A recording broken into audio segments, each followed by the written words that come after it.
जोङो बिटिसिखौ रैखा खालामनो थाखाय बासायनो थाखायसो जों राजनिति खालामदों। प्रमद बर' बिथाङा बिटिसिखौ 1500 करोड़ फैसाजों फाननानै फैदोंमोन। दा बे फाननाय बिटिसिखौ जों दिनै बासायफिनबाय आरो बे बिटिसिखौ जोङो राज खालामफिननो थाखाय दिनै जों राजनितिखौ ओंखारदों। प्रमद बर' बिथांनो रायजोआ 5 बोसोर सम होदोंमोन, नाथाय बिथाङा दिनै बिटिसिखौ धंख खालामदों आरो रायजोआ बिथांखौ 5 बोसोरावनो नेवसिगारदों। जाहोना जाहैबाय प्रमद बर' बिथाङा साधारन रायजोजों गैया, बिथांनि समाजा बिटिसिआव नङा, बिथाङा सासे रोङियायाव थानाय सासे बेक्तिसो। बिनिखाय रायजोनो मा नांगौ? समाजजों थानाय, गामि ओनसोलजों गोरोबनानै थानाय सासे बेक्तिखौसो जोंनो नांगौ।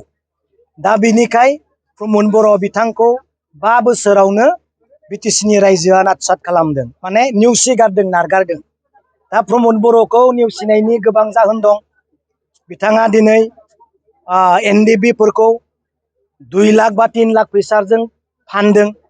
दिनै थार्ड ग्रेड फर्थ ग्रेडफोरखौ दिनै फानदों, होनो हायाखै, साखरि होनो हायि अबस्थायाव खालामना दोनदों। बिनि थाखाय रायजोआ दिनै प्रमद बर' बिथांखौ नेवसिगारदों।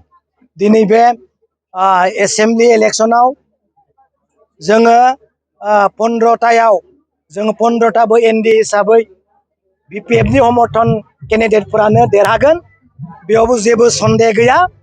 जों सरकार गैयि समावनो जों गसाइगावआवबो देरहादोंमोन, उदालगुरियाव माजबाटआव देरहादों, कालाइगावआव देरहादों आरो जोङो क'क्राझार रबिराम नार्जारि सार बिथाङा देरहादों। सरकाराव गैयियावनो जों जुदि देरहादोंब्ला सरकाराव थानायाव जों आरो गिनांगौ मा दं? बेनिखायनो जेबो गोनो गोथो खालामनानै लानाङा। रावबो रायजोआ दिनै मोननाय मोनैखौ लानानै एगेन्स्ट खालामनानै लानाङा। दासो 5 माहा जोंनि गभर्नमेन्टआ जुरिजेनदों, रावबो जेन दाय खालामनानै लाया। Thank you. डिक्लेयारखौ दिनै गाबोननि गेजेराव हयथ' होनो हागौ, बेखौ हाइ लेभेला खालामगोन। जोङो उन्दै लेभेलनि मावफारियाफोर बेखौ जोङो बारा एसेबां मिथिया।